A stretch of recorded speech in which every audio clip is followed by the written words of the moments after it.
Testing.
Today is Sunday, October 29th, 2023. We are at the Green Ladle and we will call the meeting to order at 2:10 p.m. We'll start with the Pledge of Allegiance, and if we could remain standing after for a moment of silence.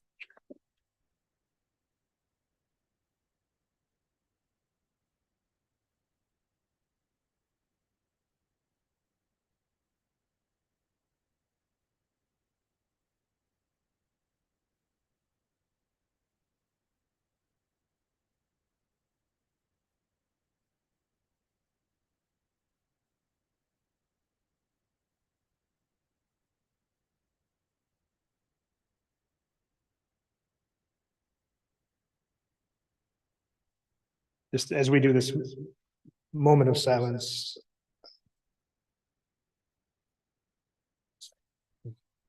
Sorry, I'm getting feedback. Yeah.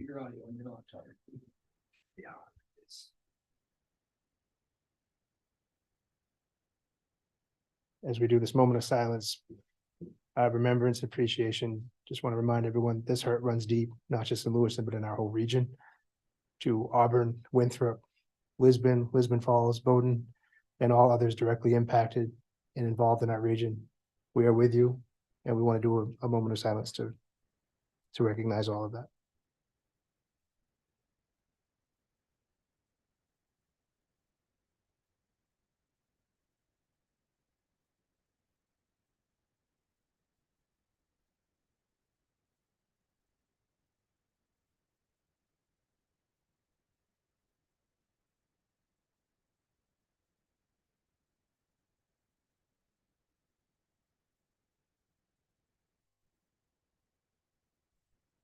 Thank you.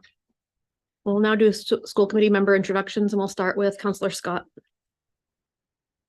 Linda Scott, Lewiston City Council Representative. Paul Poplant, Ward 7 Representative. Megan Hurd, Ward 6. Ashley Medina, Ward 5. Elizabeth Eames, Ward 3. Janet Bowden, Ward 2. Member Damon is excused absent. I am Megan Parks at large. Jake Langley, Superintendent. Agenda item number 3 is public input. Members of the public may address the school committee for up to 3 minutes on non-agenda items now and on agenda items later. Comments that pertain to staff, personnel matters, or a student issue should be directed to the superintendent or the appropriate staff member of Lewiston Public Schools. Public comments shall be directed to the school committee and be brief, not repetitive, and related to the matter at hand. Before starting, please state your name, address, and affiliation to Lewiston Public Schools.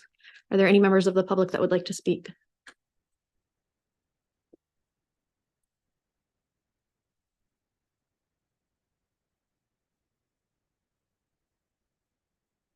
Hello, my name is Jay Rich. I'm a teacher of multilingual students at McMahon and the president of the Lewiston Education Association. Like many other teachers, staff, and families, I was driving home from conferences Wednesday night.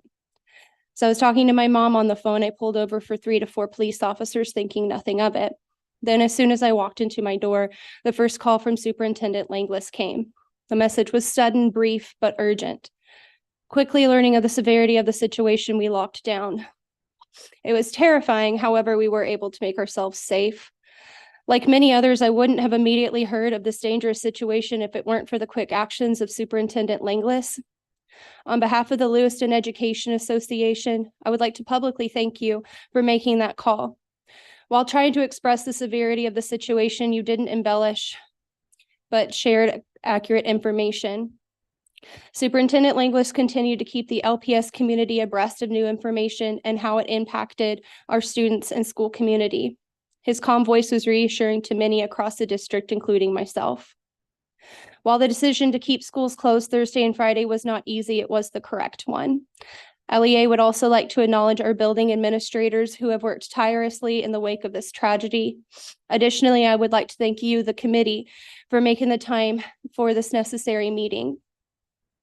Last, we want to recognize the law enforcement, firefighters, EMS, and other first responders and medical staff who, without hesitation, went to save lives. We applaud their bravery and service to this city. The LEA is interested in how the district and committee will expedite safety measures previously discussed in meetings. Will the district have an opportunity to get cameras and other safety measures into place sooner in light of the circumstances? Will there be additional equipment that we can buy or apply for grants? Thank you again to the committee for taking this topic very seriously. Thank you, Jay. Is there anyone else that would like to speak? Moving on to agenda item number 4 is to receive an update regarding school transition following the mass shooting.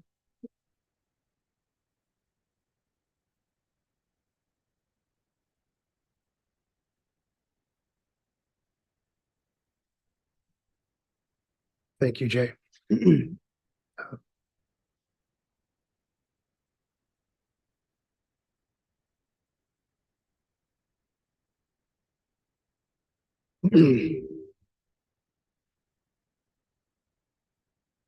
not sure what's. Are we all set on audio? Every time I go to the, I think every time I go to the presentation, it changes on its own. Are we all set? Audio okay? Should be off. Okay. Start with the reality that we don't know how to do this really well because we don't practice this. I think a lot of people just did the very best they could with everything that was going on. So bear with me. I'm going to go through a timeline of just some things to try to build what we can of a chronological piece without getting too detailed, in the hopes that we can name and say some of the things that occurred, but also with the effort of trying to turn a page, not aggressively, not too quickly, but at least have our finger on that page, because at some point it will be best for our community to turn that page and move forward. I just made a few slides here. I call it a brief timeline because it certainly doesn't have the detail. There's no way to track the information or how it all flowed in the last several days. So I'll just do my best to walk through it. I'll entertain any questions people may have. Following this, I'd like to go through the documents that have been shared, or the document that's been shared very publicly about our eventual transition back to school, with key points built into that about taking the time we need to care for our folks that are going to be caring for our most vulnerable. That's our kids. So we want to get back to it and create those good spaces for healing, but we know that it's a very sensitive transition.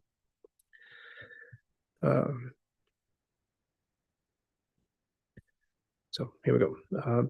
I received a call Wednesday. I'm not going to say from who, that there was an active shooter situation. The call was informative, really fast, and next level extreme, which led me to believe that it was real. And so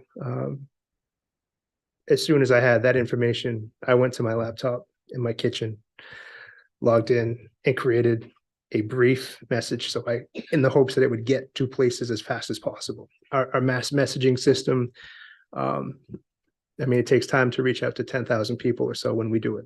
And so it has to run its course. And so in the immediacy, I messaged staff because I knew we had things going on. And it says in that bullet too, that, you know, in my head, I'm thinking avoid, deny, defend, told people to lock down. We had parent-teacher conferences that were coming to a close. For those of you who've been in our schools, those don't often end on time. People hang out and they talk. They talk to colleagues. They talk to parents a little longer. You know, no sense of hurry on those evenings to get out usually. So very fearful. One of those schools that was in session was Geiger, which is right down the road from the bowling alley. So we also had sessions in place or occurring. Adult education was in session. Our schools were filled with custodians. At any given point in time, our educators are in our schools, preparing, thinking, doing for their kids, grading, and they're welcome to be in those spaces. So anyone could have been anywhere at this time. We also had our fields that were in use and lights that were on those fields while they were in use. So there was certainly a need to push out to staff as fast as possible, get to safety. As soon as that message sent, and I had to pause, and this is a software piece. If we send concurrently messages to the same groups, they can become mixed. We learned this in the past. So I had typed the message to the same group and was waiting to hit send until I knew the processing of the first message that went to staff would make its way to them. I think it was about 9 minutes before the system would take and send, which is not bad in the grand scheme, but I wish it could have been quicker. But we then immediately notified every contact that I have in our system. Again, I wasn't trying to overstep anyone. I just felt like with this information, everyone needs to know as soon as possible. We then shared things on other platforms, again, as quickly as we could. We began fielding incredible amounts of information, questions, inquiries at a volume that one can only imagine. And the range is from neighbors. My daughter was at work on Lisbon Street where 35 police vehicles went by, heading to the other site. I went to her to make sure she could get home safe, not knowing what's going on. As a side, we have a young man that lives with us. He was at the bowling alley. I was on the phone with him, knowing what he saw. And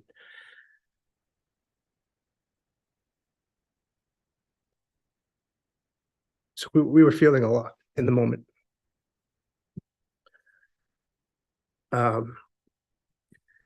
We're trying to filter somehow to get meaningful, accurate information to people to ensure our staff and our facilities were taking steps to be safe.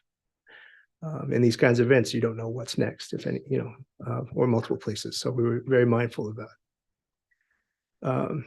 I put 11:22 because it's in my phone record. I was able to see the time because I had no idea. Athletic director Jason Fuller and I got a call that they wanted to use a school for Central Command. And I said, absolutely.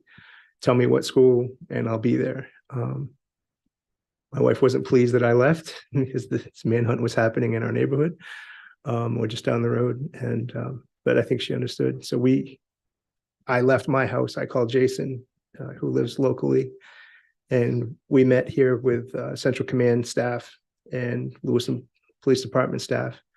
And we started to transition what is Lewiston High School into a central command for 300 plus authorities and coordinating this effort. We also had the next day, facilities director, Josh Bro, custodians that came in, because when you're running an operation like this, you're using facilities, you're consuming food and coffee and all of those kinds of things. So you can't just leave the building unkept. So they did a great job helping with that effort. As you know, the command center facilitated the search effort. We had helicopters out on the grass field. We had tons of equipment. We moved whatever we had to move and got whatever we could get to try to help the effort. And then we were being real conscious to be intentional with appropriate public information and create a communication cycle with our families and in our Lewiston community. We notified families of no school as the shelter-in-place order was distributed publicly. I didn't know that was happening at the same time. I just knew that with all this happening, there's no chance we could act like we would be prepared to host our kids and our community would have the dust settled before Thursday. So we canceled school at that point. We initiated a schedule of meetings with our district leadership team, building principals, directors, and connecting to our operations team as appropriate to just try to, have collective minds in a space to figure this out. It paralleled the pandemic, a meeting on a screen, but I can't thank that group enough for the work that they did. Something I want to say though out loud is the flood of information created great anxiety. Not just for me, but for everyone. The trauma was for everyone. It was real, regardless of the level of your direct connection or the wondering of direct connection. We're all directly connected in our community and beyond our borders. We all heard helicopter searching. We all wondered about our location, the potential for threat, and if we or our family were safe.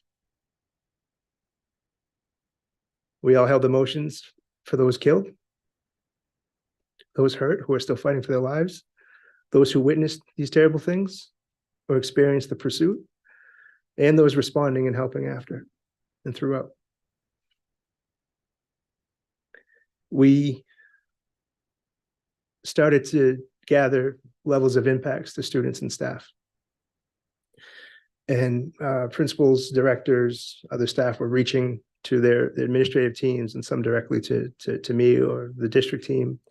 And we had to start to try to track just how deep are these direct impacts. And by direct impacts, I mean witnesses, those on site, those killed, immediate family members of those. And that's not to dismiss all the other impacts. The amount of unknown information at that time was bordering on overwhelming. And I say that anxiety and that trauma was great for everyone, because I mean it. Every one of us is experiencing that, and we'll all show it in different ways, and that will surface for different people at different times. We started to draft and float components of an eventual return to school. That was without the three things that we wanted most. We really felt like we needed to know who the victims are, what the impact of that is, who's connected to it, and will this be person found or apprehended?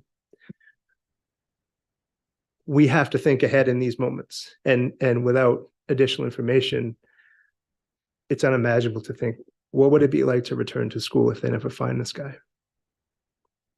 And so we had to be thinking in these contingency ways. And for better or worse, I felt it was best to get something out there for our staff who just wanted to do something when they were trapped in their homes, to at least be thinking about what would that eventual return look like. And also, we have to vet those things. This is not an easy thing to create a transition for. Schools held virtual meetings, invites to those that wish to participate, to get thoughts, input, and just see how people were doing. We continue to message regularly while being mindful of families, their notifications, high levels of information, or high level information that some of us might have been privy to that was not appropriate for us to share. Misinformation, there was plenty of that, and I think there always is when you have these kinds of events. And what we could appropriately share out and what others would share out and on what time frame. And I do think it's important to say out loud that it was important that we stay in our lane. I think that the levels of trust that need to exist in these kinds of events, at least from my perspective, did exist. I feel like I had access to things that others did not as appropriate. I did not have access to everything. But I also know that people trusted me to hold that information till the time was right and have that information so that I could be thinking about what's next. But the weight of what's next needed to be deliberately intentional. This is not something we can just say, okay, it's done, we're going back to school.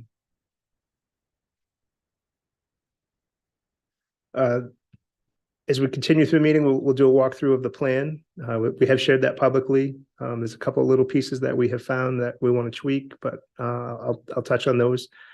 And also from a communication perspective, we're going to share. So the whole thing is out there. We'll share any corrections that exist. But every night before the next day, we will share what's the next day. And so we're going to look to share information, whether it's an early release, what events that we're privy to or that we can include, from visuals to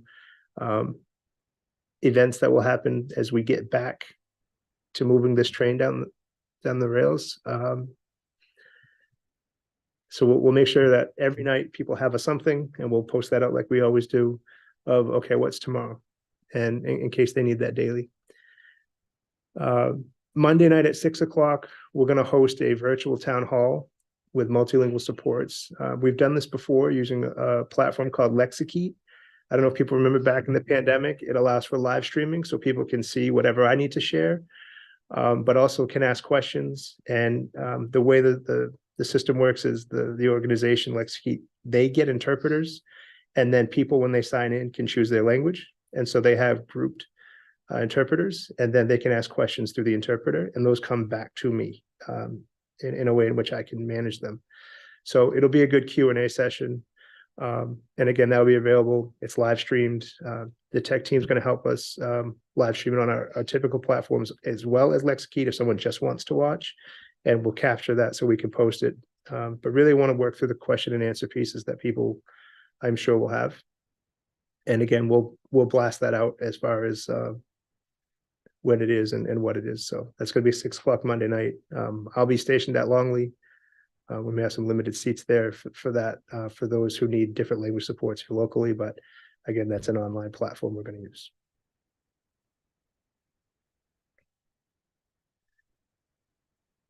And just for public consumption, please know that we have absolutely consulted others. We've gathered a lot of research. There's a lot of information out there, trying to ensure we do the very best we can to learn from other situations. We've also relied on our own experience and our knowledge of our community. And we built the transition plan back to school to ensure we care for those that will care for our most vulnerable. I think at this point in time, that is probably the most important thing. I can't thank our team enough for their work all hours of the day and night as needed. The collective effort of the leadership team of Lewiston Public Schools, top to bottom, reflects what LPS is.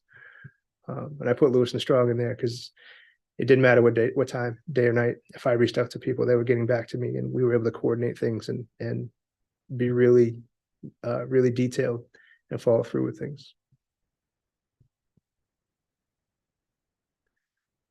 I still think, and you've probably heard me say this before, but love and being mindful will get us through. I really believe that. This Lewiston Strong image that you see here, our multimedia and production class at LRTC is making banners, and we're going to have those delivered to schools so that staff and students can sign them so we can post them. It may not be much, but it's a step in something to do. And I felt compelled to put the Go Blue in there because it's going to be really hard. But we can do this. We can do this if we pace ourselves and we're intentional.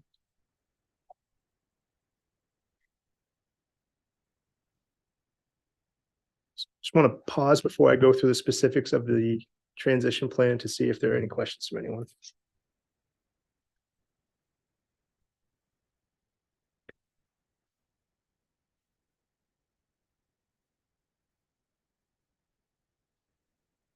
One moment to share the other document. There's a fly buzzing around us. I hate flies.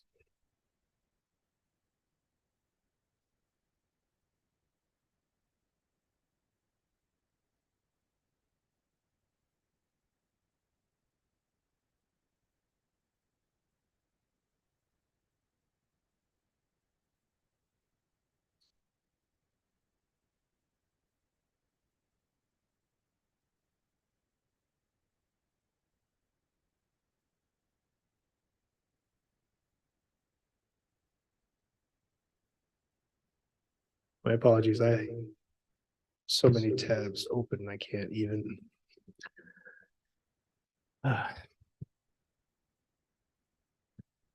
So this is the same document that was shared out. A couple of shifts or just notices to people before I even go through. I've included them in this document, but we will reshare probably tomorrow night, so people have a good fresh look at it, just in case something else pops up. We've had a lot of eyes on these, but two items of note. First one, as it relates to pre-K, we were hopeful to do pre-K Friday mornings. We're actually not able to do that if we do an early release. That was my mistake. So on the Wednesday early releases and that one Friday early release, there will actually be no pre-K. Parents have navigated that before. So when we have early release Wednesdays, we don't have pre-K anyway. So that was my mistake. We can't transport AM pre-K and dismiss early at the same time. We don't have the capacity.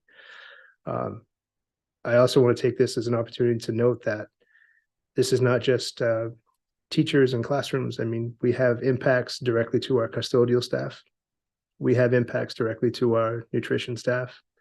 Hudson has direct impacts from their drivers. And so if we're going to be mindful of this, we need to be mindful of everyone, and not just, the classroom spaces. We have put a halt on field trips for this 1 week. And that's mostly about being considerate of the strain on transportation. I think 1 week we should be okay, but we'll assess this week and continue to move forward.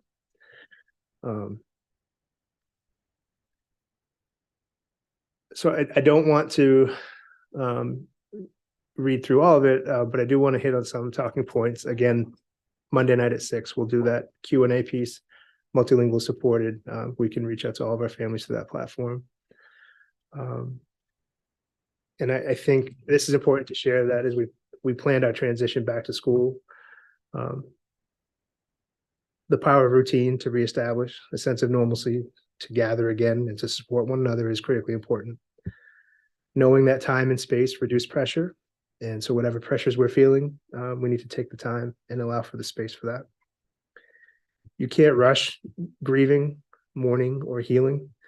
And again, some people, you don't know when that's going to come to light. It could be weeks, months later. It could have already happened for some. So we'll just be mindful. Again, you'll hear me say it a lot. We must take care of those taking care of others. And we have to plan for our most vulnerable and our most impacted.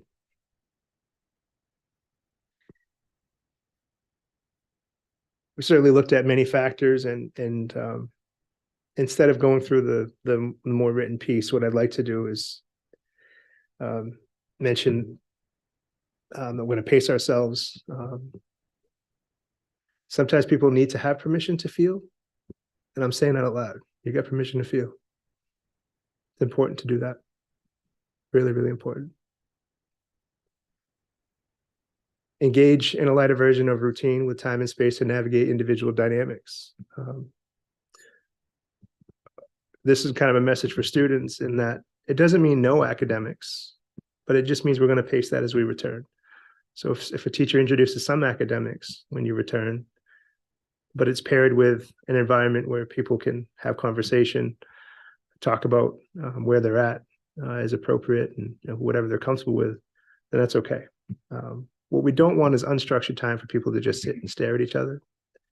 And I don't say that to limit the value of time and space, but I think that I can imagine the challenges, especially are very young, of not having some structure of what do I do next. And for our teachers, they may have to introduce some academic components in the mix of this so that there's some structure around the day.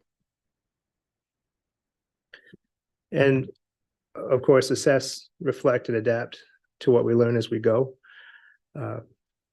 We may need more. We may need to have to transition differently. Anything that comes up, we're going to try to find a way to support it first. We know that we've got some parents who want to just be back sooner than later. I'm mindful of that, but I also know that I think this is a reasonable transition following this kind of event. But again, we'll reflect. This doesn't mean it's set in stone. We'll look up and see if there's things that should go back sooner or extend in different ways. So just to kind of do a quick run through, I think the most important piece to families as they're trying to plan for next week, these are our intentions for this week, that Monday is staff only. And we have sent out the offer for support from a clinical counseling, school counselor perspective has been great in our state. We've actually created a form or survey that went out electronically to all those reaching to us to say, what do you need? Where can I be? How can I help? To ask them essentially, how many do you have? When could you send them potentially? What are some hours of availability? But also, what's your specialty? Are you an early childhood person? Are you an adolescent person? Are you more adults? And so we're trying to work to coordinate that. The response to that going out to people who reach out to us, we just took email addresses and names we knew and put it in a blind copy email and sent that out and made some phone calls. The response has been unbelievable. So we are really convinced that, and this is something we had hoped for, but we're really convinced that external to Lewiston specifically, we will have a lot or enough clinical or counseling support that we don't just depend on our own folks to absorb all of that. So we can't just ask our administration, our deans, our counselors, our SEL folks to just absorb all of that for hundreds of people. So we're trying to be real deliberate in that effort that they'll shoulder things because that's who they are, but to not make it only their burden and to try to lift as much as we can off of their plate. So Monday staff only. A piece of appreciation to Unum, who's reached out to us directly. They're going to provide lunch in full to our entire staff in every building tomorrow. So that's happening. So we appreciate that. That's still coming together, but I didn't push that out publicly because we've been in conversations about it this morning or today. So lunch will be provided on Monday. And I anticipate other supports throughout that are still, people are still reaching out.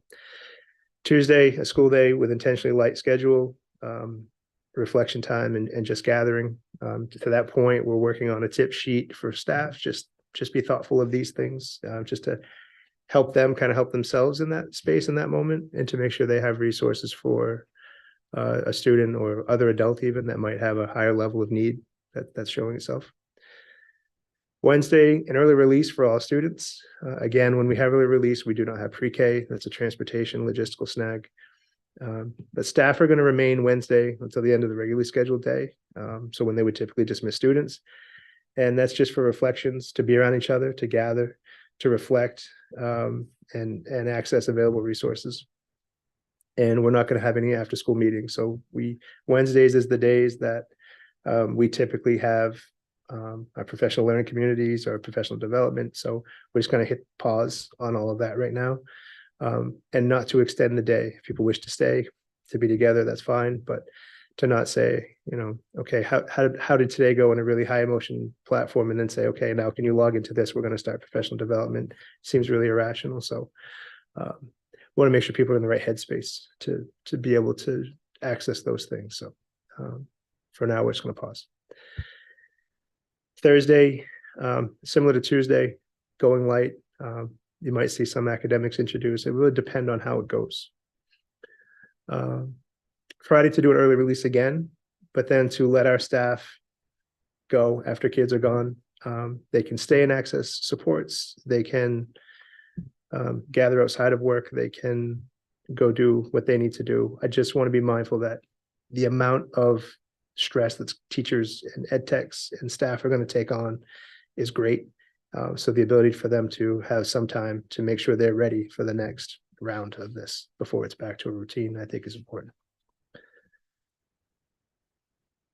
As you look at week one and then transition to week two, we're trying to use language that increases, the academic environment connection.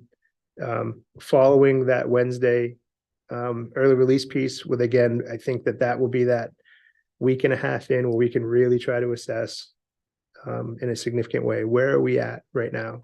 How are we doing overall? And then Friday happens to be the recognition of Veterans Day. So that would be a day off anyway.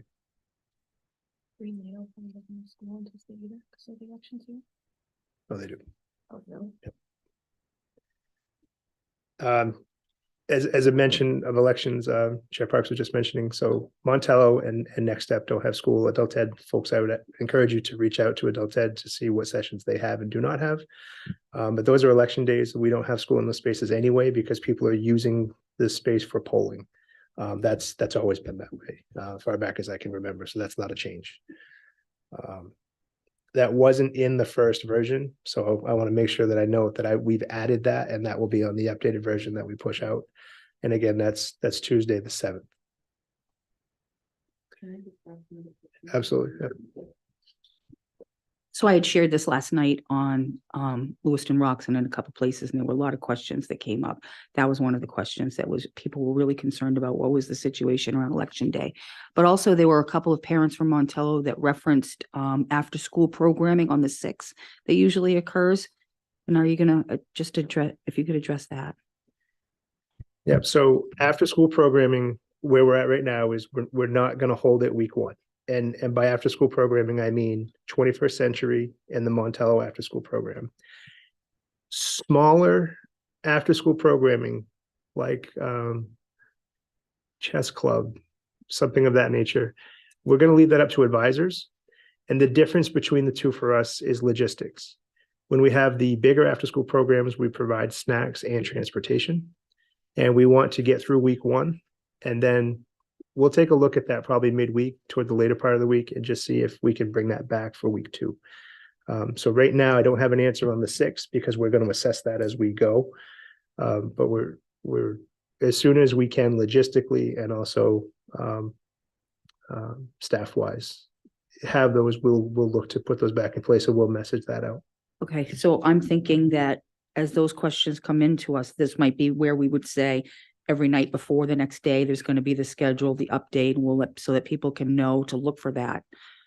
I'm sorry, I'm not thinking straight these days, so I might ask some silly questions, but I just want to make sure we're getting it, because there were a lot of folks that are reaching out about this. So I just want to make sure we're all covered on all of our answers. Thank you. Yeah, absolutely. And I also think the after school programming is the kind of thing that as soon as we know, we'll share it out. I won't wait till the day before necessarily. But so if I know that Friday, I'll share that for the following week so that people can plan for pickups and coverages and whatnot. And I do want to make a note that an organization of our size, we're well over 1,000 staff, 5,600 kids. We cover a lot of geography. There's a lot of, food that works through, what have you. So when this happened last Wednesday, classrooms, wings weren't necessarily finished at the time. They're actually, the crews are back in the buildings now trying to finish up what they would have done Wednesday night. But we also have food that has expiry, shelf life to it. So nutrition staff are actually going in. to try to figure out what needs to be tossed, what we can't serve but could be donated, those kinds of metrics. So this is a big machine. When we're feeding 5,600 kids a day and transporting them with impacts to those areas from this event, I equated it to stopping a train going halfway up a hill. And right now we're just holding it halfway up the hill. And at some point we're going to have to back it down and then get the head speed to go back up. And so all of those logistical components are happening. And that's in part why No Kids Monday was multifaceted. The first part being about care for our adults, but also it's not a light switch. This thing needs some lead time. There were some questions about, I think it's this Wednesday at LMS, and I know Amanda said that she was going to send out some messaging, but was it supposed to be a day off and now it's a half day or something along those lines? I know parents were asking about that also. Yeah, it's a great question. So Wednesday was going to be a day off. We've also had to push out things like conferences that were going to be held during some of these days. So conferences right now are off. That requires a lot of teacher prep and effort and time commitment. So we're going to push those out. We also have to coordinate a lot of different things. So adults need to be able to coordinate coverages for their own families. We need interpreters set up. So once we have dates, we'll be able to share those that are in advance, a good chunk, but we're going to revisit those. But yes, Wednesday was scheduled to be a no school day at the middle school. So that will be a early release day. So we are being thoughtful of those kinds of things. But conferences at multiple schools that were scheduled for this week will not happen. We're going to push those out and revisit. We do think that there's value to those conversations, and we will look to bring those back up. But again, with some lead time for adults to plan for themselves, their students, and their families, and also to have the supports for families that we need in our schools to do it. Thank you. So I just had a question on athletics. I know we had teams headed into playoffs and stuff this week. So I'm pretty sure Athletic Director Fuller shared an update, but I was hoping that you could give everybody an update on that. Yeah, I can. So we had a conversation yesterday that was careful and thoughtful about athletes connecting with coaches today. And while it's on a Sunday and we don't typically do that, I approved it and I asked it be limited to 1 hour and make it about connecting with the kids to see where they're at, and not about overly conditioning or overly coaching today. Today is about relationships and some physical activity. I think it's good for them and healthy. And I think from a coach's perspective, coaches are more equipped to have a practice than anybody is to hold kids for a day. So I felt like it was a reasonable thing. And so they've re-engaged players. The Maine Principals Association pushed lots of things out as much as they could. But as of right now, we're looking at a Wednesday night rescheduled Edward Little Lewiston football game, which we're working hard to try to do that the right way, because Auburn's hurting pretty bad too. Auburn took a lot of hits with this particular situation, and I'm not blind to that. While it might have happened in our city, the impacts there are no less great. Friday, there's a playoff soccer game. That's the semifinals. I don't know who they play. I don't know if that's known yet. You think it might be EO? Okay. I don't know that. We'll sort that out. But so we are looking at those kinds of things. And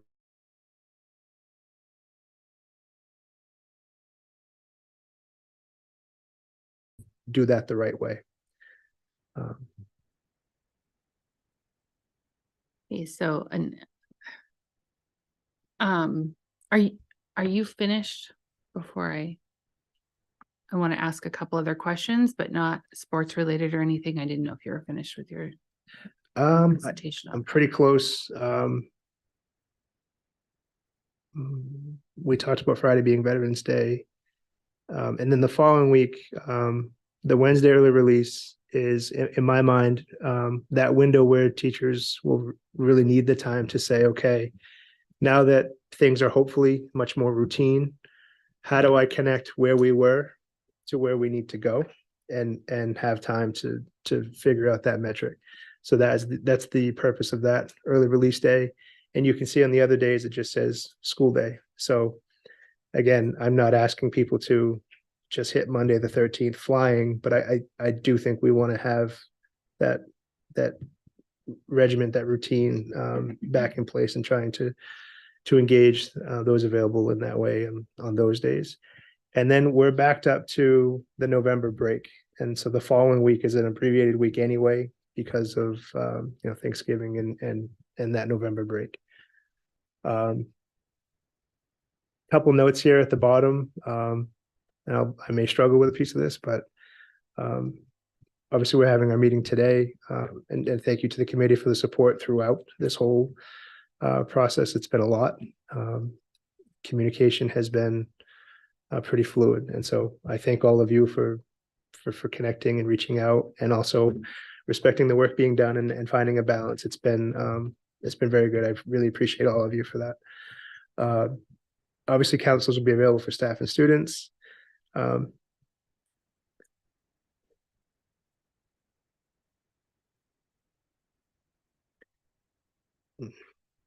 have words. We're planning recognitions for Lucy, who passed away.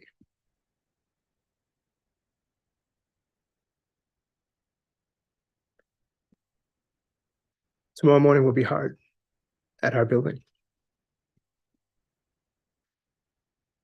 We've discussed, and I haven't shared this out to staff yet, but we're going to do something in the morning to just take a few minutes. But I think we're going to do lunch and then watch a soap opera, because that's what Lucy did for her lunch. And I don't know the storyline. I don't watch soap operas, but for Lucy, I'll do it. We'll figure out next steps. Certainly, we want to do something to recognize her with a memorial of some sort. Her smile is, and I shared this publicly. It's just going to live in my head forever.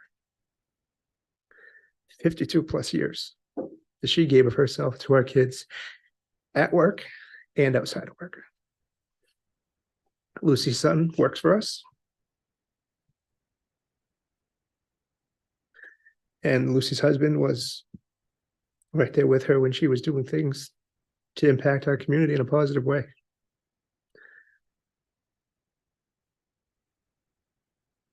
I'm gonna miss her a lot.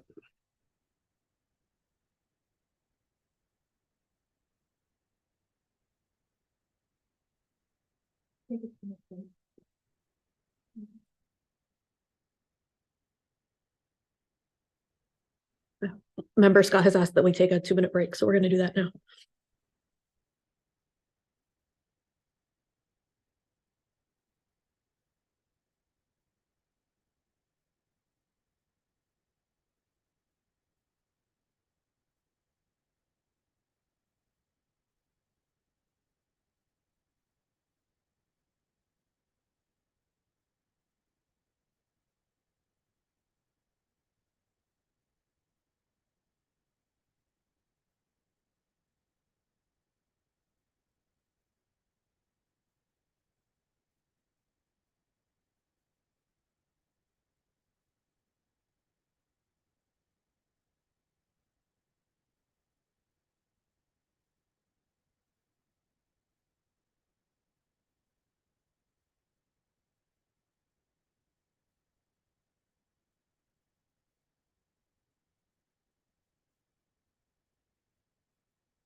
We'll resume now.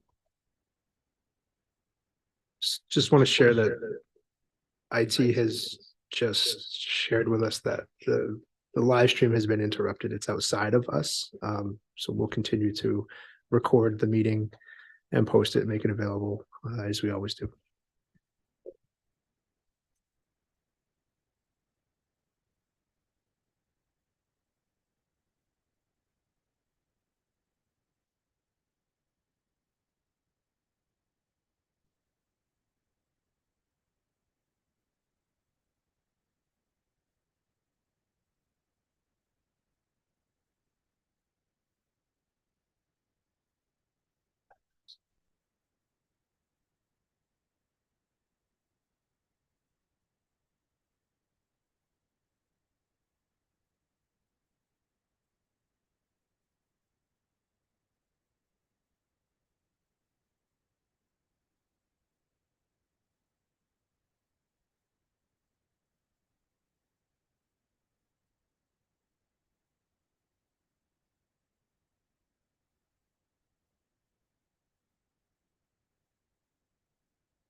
The a donation link has been established. I put due to request. So I shared that out. It felt awkward even sharing it. I don't think that's what we're about, but the amount of people that reached out asking where they could donate to the effort to get back and transition like we're trying to do.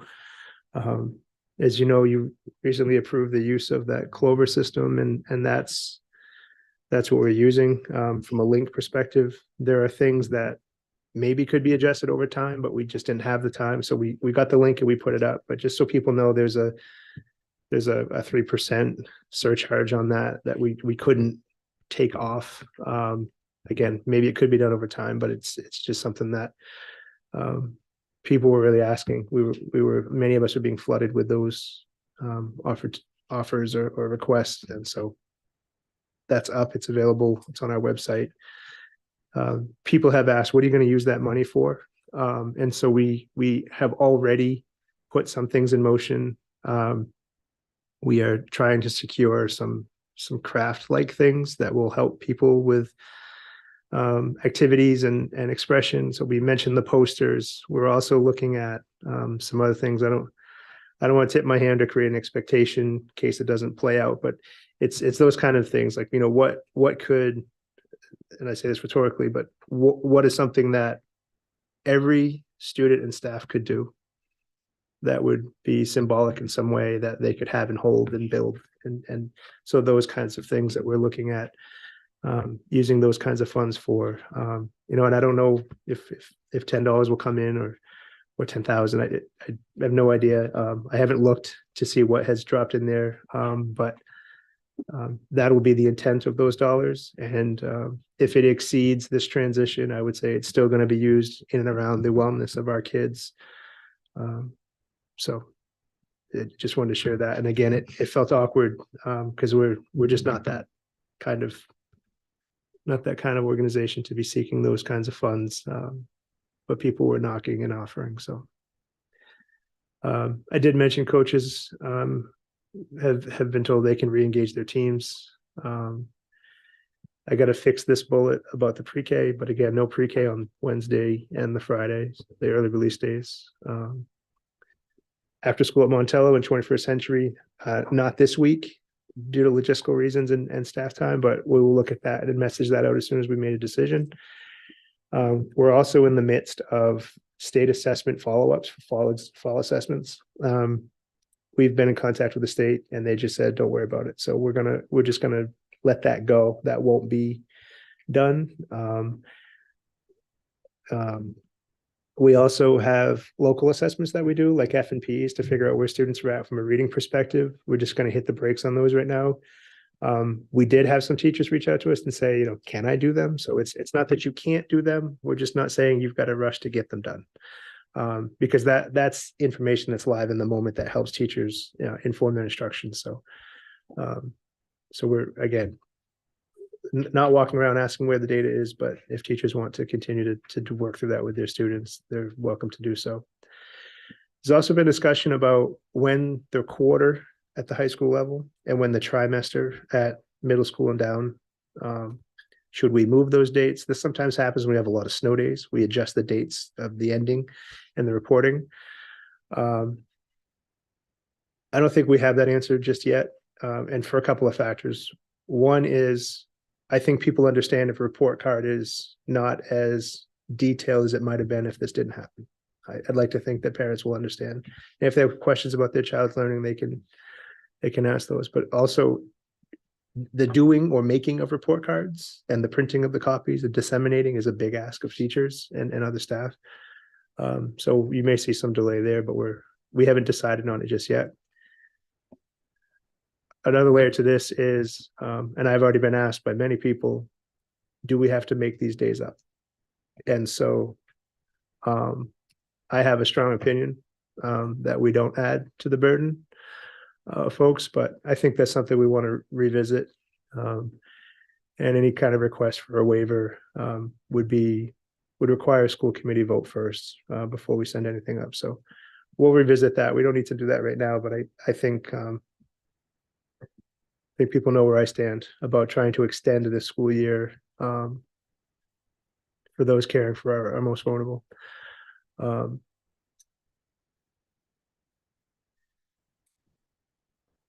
I mentioned the conferences. We'll look at rescheduling those. And then the last point, at least on here, is that Dingley is not closed tomorrow in general. We will be there. We will be functioning. We will be shipping, receiving. We will be meeting with staff that has, where appropriate. But what we're asking from the public is, if you don't have to be at Dingley on Monday, we'd like to, we're not going to lock you out, but we'd like to say that Dingley is closed to the general public on Monday, so that staff can have an opportunity to recognize Lucy and just have a day to work without more volume on their plate. But Tuesday we anticipate, making that transition back. But I want to be clear, it's not closed, because I know that have been contacted by other organizations that are trying to get things to Dingley from a shipping perspective, and when will you be there, those kinds of things. So we'll be there to accept those things. And I'll open it up for other questions, and we'll go from there. Member Bobolot? Thank you. Jake, your thorough presentation answered 3 of my 4 questions, so thank you. But I know our neighboring community, Auburn, is having a 2-hour delay for students. Staff is reporting tomorrow. Have we been contacted about having our counselors go over there for help for the kids? And if so, what are we doing? So the counseling supports crossover is very much known. The good thing is there's so much outpouring, I think, available that we'll be able to do that. I will also say that I want to say the Benefits Trust, they have a whole team for emergency and crisis response, and they have absolutely stepped up to the plate. And I know that they've been in conversation with both communities. So there's a lot of availability, and I'm happy to help wherever we can. We're obviously a big machine, looking at supports for 10 buildings. And so try to navigate that and schedule that. And hopefully, if there's any need, Auburn, Lisbon, others, if they're feeling that there's any kind of shortage, I'd be happy to field that call and share resources that we have available. Member Bowden? Thank you. I really appreciate the outline that you've done. It's very thoughtful. You can see you're really trying to look out for the social, emotional needs of everybody in this district. But I've been reached out to by quite a few people over the last 48, 72 hours about safety. And while there's obviously not a threat necessarily at our schools, I know I'm nervous about sending my kids back. So I just feel that's the one piece that's missing from this presentation. I just think we really need to prioritize safety right now more than ever. I guess I would be looking for a stronger police presence, especially at the high school, the middle school level. Just because their presence alone can deter people from this, from copycats, from, a knucklehead kid that wants to do something to set people off in a situation like this. I also think that it's time for us to consider implementing something like a random backpack searches throughout the day. Not that we have a specific threat, but I mean, we all know that, there's situations where kids bring things to school that they shouldn't be bringing to school. We've heard about it. I know my kids talk about it all the time. I just think that, right now our city is kind of broken, and I know parents are fearful about, putting their kids back in school. We've had this conversation so many times about, and I have with member Hurd, like, it's not a matter of if something's going to happen, but when something's going to happen. And unfortunately, something happened. And it's very scary. And I know, as a parent, and from the parents that have reached out to me, we're really looking for just something that makes us feel a little bit safer sending our kids back to school, back into a big setting like this. So I didn't know if you can speak on, do we have police, like extra police presence? Is that something that, the state can kind of chip in and make a priority of right now for us? Listening to the press conferences, they really said over and over, anything that Lewiston needs, you guys can have right now. Well, I think that's something that we really need. So I don't know if you have thought about that. I'm sure you have thought about it, but is there anything you can share with us as far as safety goes? Yeah, it's definitely been thought of a lot.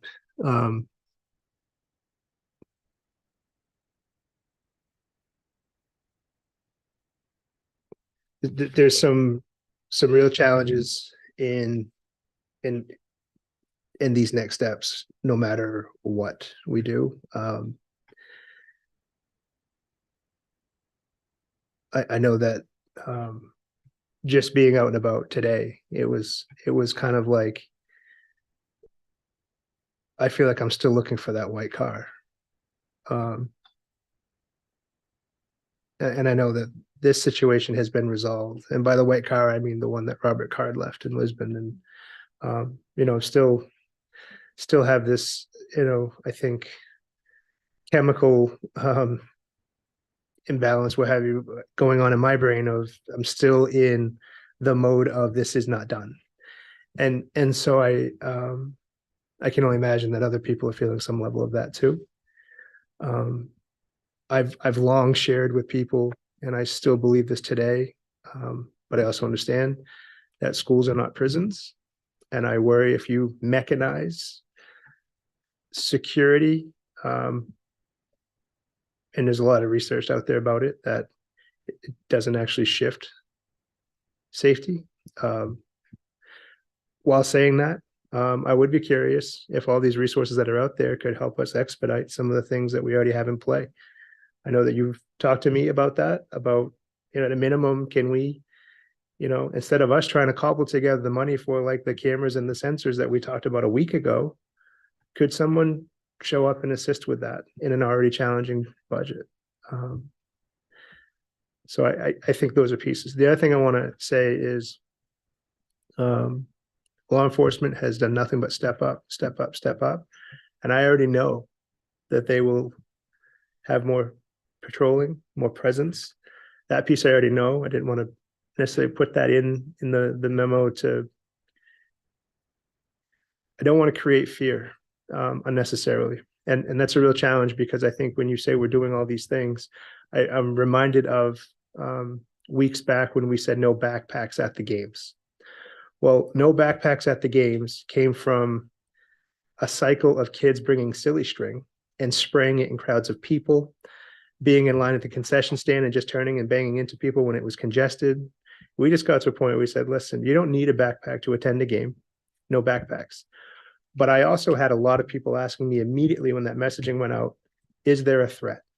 Do you know of a threat you can't say? And the reality was we were trying to curb silly string. And what I felt was that there's no necessity to bring a backpack. And so to institute or put certain things in place, I don't want to create more pain for people either.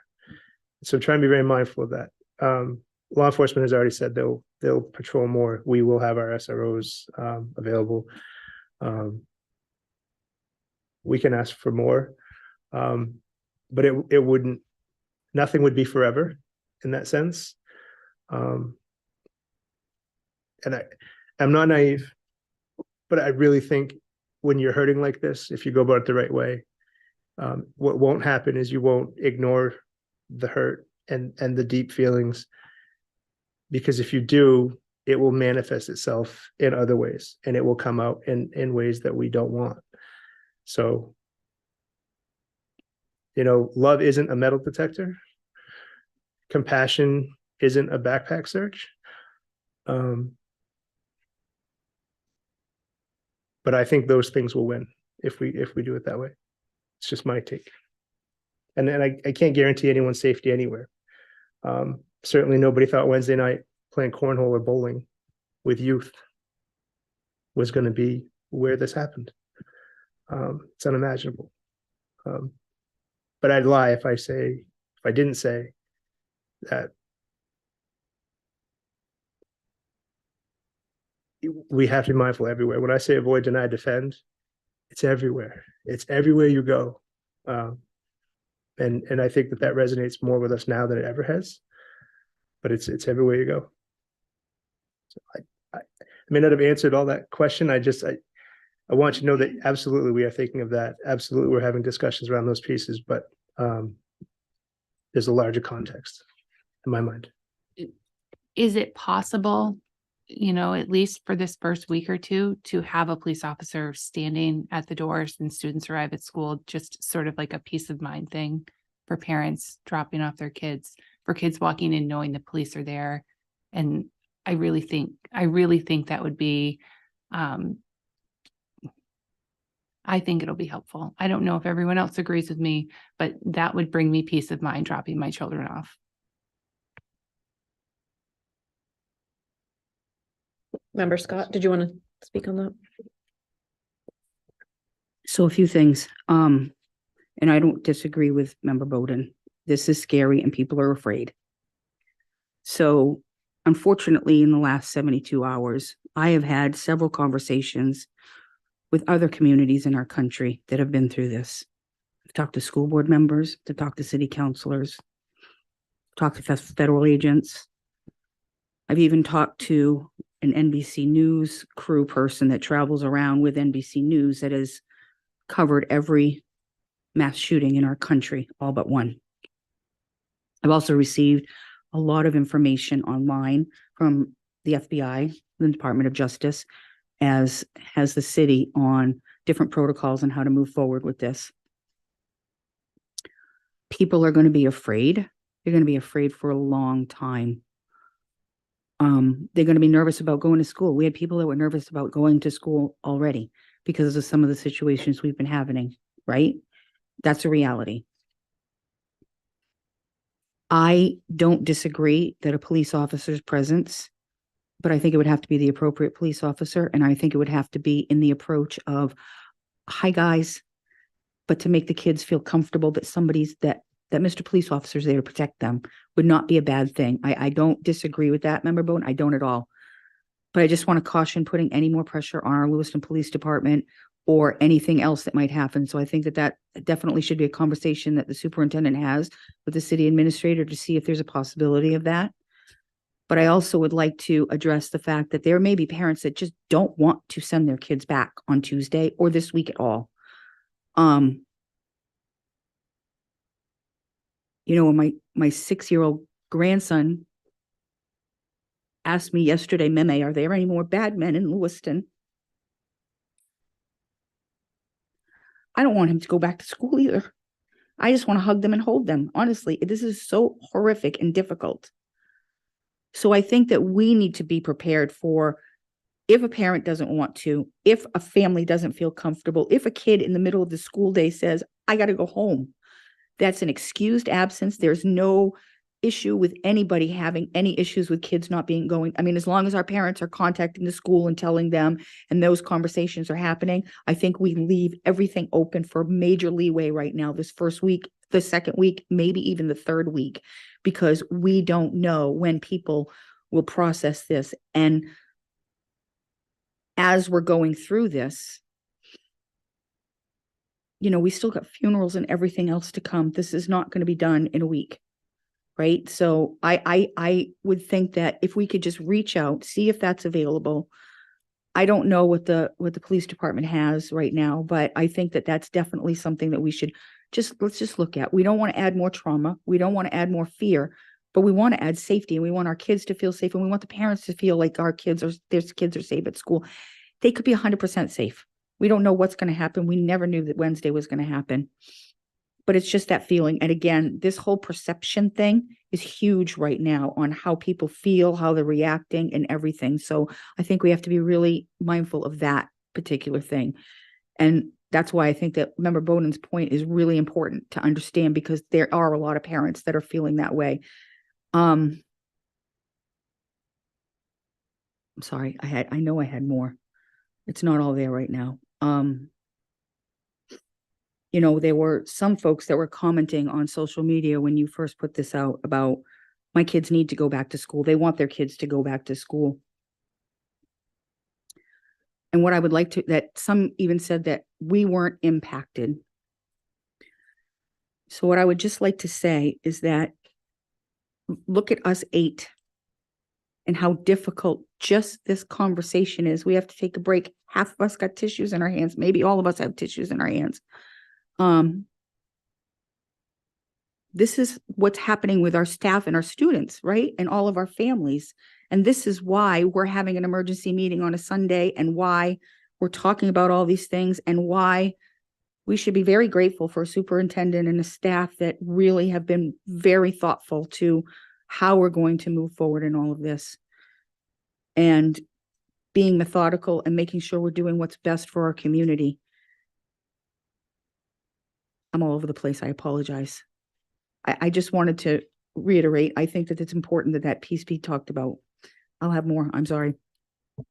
So just a couple of things. One is we've already had the discussion that if a parent reaches out to us and says, I can't send my child right now, or my child's not in a space where they want to be there right now, we will excuse that without question.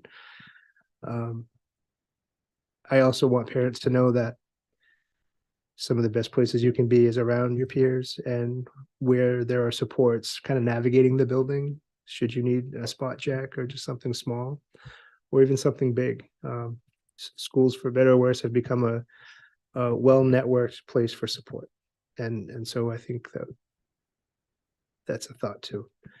And while I didn't put it in the memo and share it out loud, safety and security has absolutely been feedback from staff, absolutely been feedback from administration.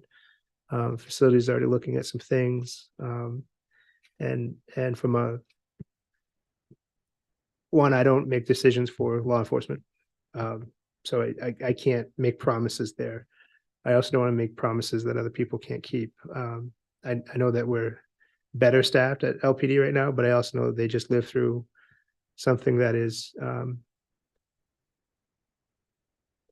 I think the way I said it earlier is that it's an impossible amount of input that will have to be untangled in people's minds, and that will take time. I remember being at the scene when Jaden was run over by a vehicle. I can't unsee that or unhear the events of that morning. I hear it every day. That was small in relation to what people saw Wednesday night and since. And so I want to have some compassion in that direction too. My guess is, and I have not talked to him. But I know he'll take my call, but my guess is that Chief St. Pierre will say, let me see what I can do. But I know that we can't promise it, we can't guarantee it. And I'll make that effort though, to see what we can do, to see what they can do. But I also know that if they get a call, they have to respond. And so I don't want a sense of security out there that as people pull up to school, if they don't see a certain something, then something's off. It doesn't necessarily mean that. It could just mean people needed a day. There was a call elsewhere. It could mean lots of things. But I will certainly make that call. Member Boland. Yeah, this is more procedural. Jake, at the last meeting we had, I asked for 4 things to be researched and put on the agenda. Please postpone those. We have more important things to deal with. Member Hurd. Thank you. So a couple things. I also agree with Member Bowden and about the having more presence in our schools. Just to remind everybody, but our elementary schools do not all have an SRO in their building. And so unless you are at Connors, you don't have one.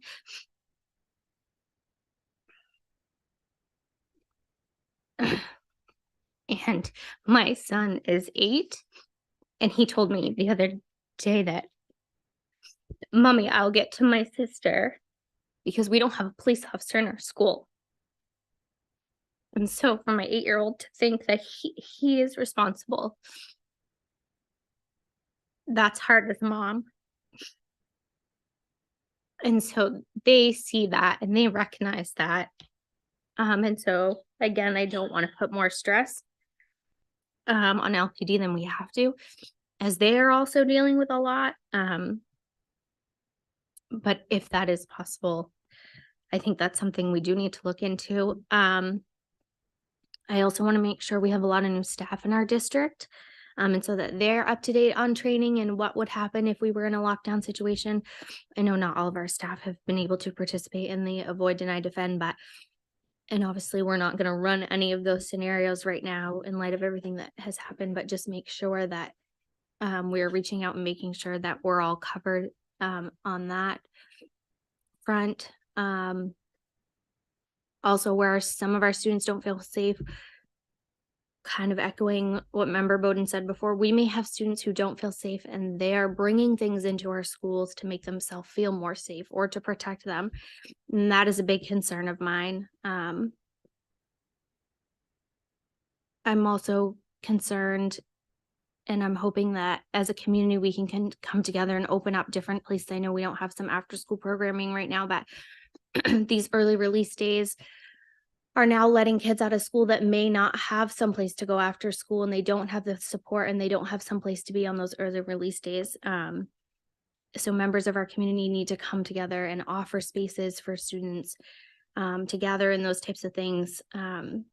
Because unfortunately, bored children are children who get into trouble. So I don't want this to open up the opportunity for something else to happen in our community where we're already reeling. So if you have children who have friends and they want to come over, and that's okay, those things need to be happening. I don't know what we have as a community, and maybe it's, and I'm sure you have reached out to community leaders, but like, what are they offering for spaces or after school activities, those types of things? Because again, these early release days are things that were not planned, and some of these students may not have support system. I know a lot of our students do have great support and parents who can be home, or a family member or a daycare or a sitter or somebody, but we got to remember that we do have students that don't have that support. And then when they leave school, which is their support place, then they don't have anything. So how are we combating that and providing for them as well? Yeah, thank you. I wrote several things down just now. I'll follow up. Member Scott. Thank you. One more thing I had on my list was what Member Hurd just brought up. And that was about daycare and what happens after school. I was thinking about that as well, because that was some of the comments that were being seen about parents being concerned about finding the daycare availability. I will say that I did see a couple people step up on the thread and said, I'll help babysit your child because I'm not going to be, I can do it. And I think that's wonderful, but I think that we're going to need more than that. And so I don't know how the school department can navigate through that, but if there's something you think of and you think that I can make phone calls or others of us think we could work on some of that area, let's collaborate with that and see if we can come up with some ideas for after school stuff and just availability for folks when things as the schedule is different than regular. The other thing I thought about was, so I've also had several conversations with Senator Collins, Representative Golden, Senator King, and there's no promises here, but out of all of their mouths was, what do you need? Do you need funding for something? And so I've already asked for some things on the city level. I just made the call, and I will make the call for the school department too. So let's coordinate with that, Jake, and see can we get cameras? Can we pay for some of the other stuff that we've been talking about for safety in our schools? Now's the time. If we can do it, let's take advantage of it. Is get basically what I'm saying, and do what we can and get what we can. The nation is watching us. The world is watching us. They're offering up help. I mean, I cannot keep up with my phone right now. The amount of people. I talked to somebody from Switzerland last night. So let's do what we can and coordinate, keep the communication open. And I bet you we can get some of the stuff that we need, and we can work through this. Thank you. I do know several organizations that have already talked about the early release days and their ability to help with that. I don't want to push it out publicly because I don't want to speak for them, but I can certainly make some follow-up calls. As a note, and I know that this is a lot to ask, we're talking about 3 early release Wednesdays that we already have in play now. We do those, and so people should have a sense of what to do. I know it's consecutive, and I don't mean that it's not a burden, but it's not something we've never done.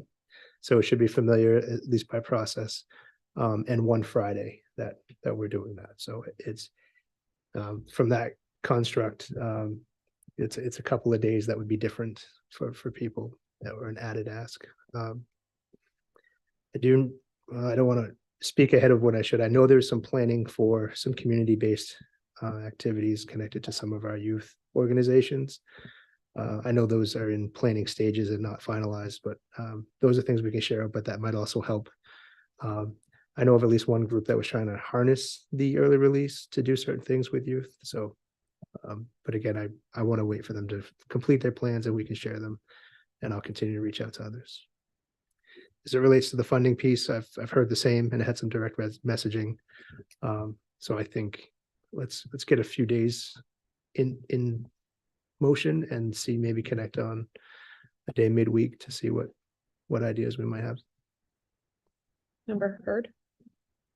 Thank you. I know we had all received an email about service dogs, and I know we have a large group in our community that are not okay with dogs, and so that makes it difficult. But I can say I have a dog of my own, and being able to cuddle her and pet her and have that for me personally was a huge support. And so I don't know if there's any way that we can organize something like that. I know there's a lot of local places that have support animals, especially our small children like that.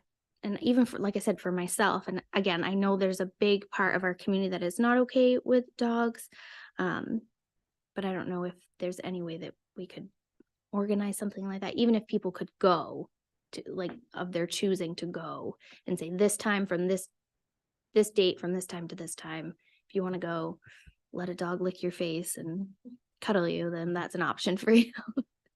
Thank you. Yes, so that has come up, and what we've thought about, and in the messaging that we had go out to folks that could provide support services. I know of at least one, if not multiple, that were on that list. And that was our thinking, was we could designate a space, and this would be for trained, certified therapy dogs, that we could try to designate a space and allow access. But I would want some level of your permission because we'd be violating policy on purpose. Obviously, this is a unique situation, but my understanding of the history of that policy was in part a reaction to a bite that happened with a non-trained, with a maybe shouldn't have been around others dog, but also to be mindful of there are some cultural beliefs in and around animals that have wet noses, and dogs have wet noses. So there's some discomforts there. And I'm sure there's some other factors of just people not being comfortable. But I think, a trained, certified service therapy dog is something that we'll try to provide some access to. Member Scott. I believe that the service dogs were at the Ramada yesterday too. So I know that they are available. The director for the Center of Grieving Children reached out to me. Did you get that connection? We've been in contact with them. Perfect. Okay. They're phenomenal. We've worked with them before. They are. One of the areas of expertise that we tap from a research perspective are the resources that we've gotten from them in the past. So yes, they're very good. And yes, we have been in contact with them. And just to follow up on Member Hurd's comments, there have been several agencies that have reached out to me as well that work specifically with our different immigrant communities and do counseling specific to different areas, and they are all in place right now. So I'm sure that if we need some for school, we could do some connections there as well. And just getting a pulse on feedback from those willing to provide support services and or direct counseling at various levels. We broadcast this out to a pretty wide web of people that we know contacted us or worked with before. And I already have 37 separate organizations that have responded with detail. Just looking at the form now, and it's still out there. So, and that's not counting the phone calls we've gotten. So we've already kind of booked things. So the support, so 37 different organizations and or schools volunteer their services around clinically trained and certified staff and or something like therapy dogs. That's an unbelievable amount. So that's not 37 people. That's 37 organizations saying, "I'll send a team. I will send this resource." And the support is great, and we're welcoming it. We're not going to push people away. And on the subject of the Center for Grieving Children, that service isn't limited to just children, even though that's the name of their agency. They provide services to adults, adolescents, everybody. So it's an amazing resource. So anyone should feel comfortable reaching out to them, not just for children.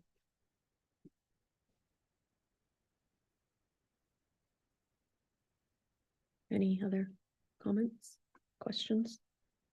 Do we want to open it to the public? Are there any members of the public? Oh, sorry, Member Eames, and then we'll go to the public. I was hesitant to say this, but I will. I feel like not every student approaching or parent approaching a school will be happy to see a cop. I think some will be off put. So it's not 100%. I'm not saying that it's not a good idea. I'm just saying, just remember that some people, that in and of itself is re-traumatizing. Thanks.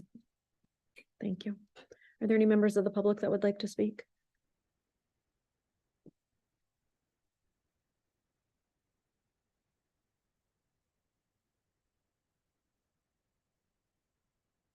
Hello, I'm Jay Rich, teacher of multilingual students at McMahon Elementary, as well as the president of Lewiston Education Association.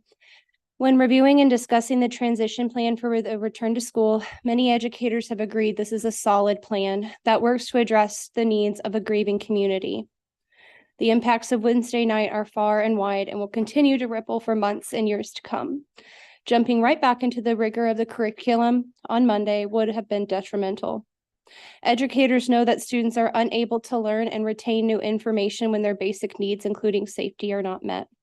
Allowing space for our kids and our staff to process the emotions we are feeling today and throughout next week will allow us as a community to learn how to heal and to feel safe again.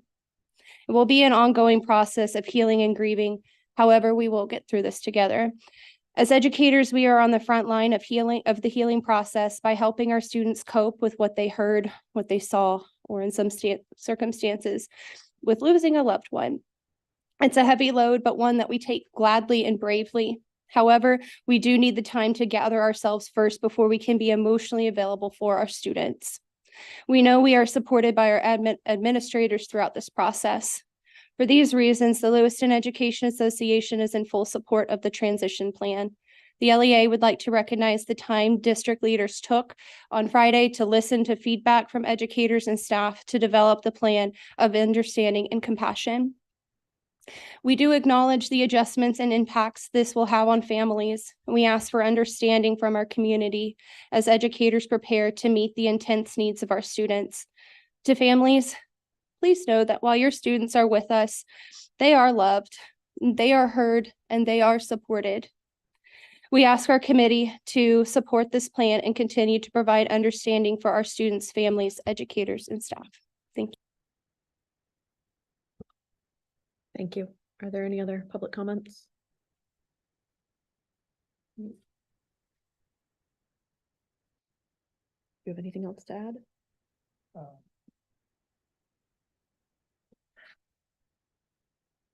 I guess as we come to a close, I would just say, we're in this together, obviously. Bear with it. I know there's some challenges to families, and we don't know what we don't know. We're going to figure some of that out as we go. I think if we take the right approach, we're going to land in the right place. As always, if you say something, if you see something, do something with that information. And by say something, do something, see something, say something. I think that's one level, but I think if you see something, don't just say something. Where did that land? You know, see something, say something, do something. Make sure it lands with someone that is going to do something with that information. That would be our one of our first lines of defense. And just know that this is not just a Lewiston specific thing. Our entire region was sheltering for days following a massacre, and the fears that are created by that are so very, very real and traumatizing. You know, when you hear helicopters overhead, whether they're leaving the field to just do a refuel, you don't know that. You don't know if those are medical helicopters or if they're looking for someone that could be outside your door. It's very, very traumatic, and it's traumatic for everyone. And so, to me, it's that phrase of we have to offer everybody a bit of grace right now as we all figure out what's best for ourselves while we try to care for others. So, and again, thank you to the committee for all your support, and certainly there's a lot of work left to do. Thank you. Agenda item number 5 is to enter into executive session to discuss a personnel matter in accordance with 1 MRSA 405-6A. Is there a motion? Moved by member Bowden, seconded by member Hurd.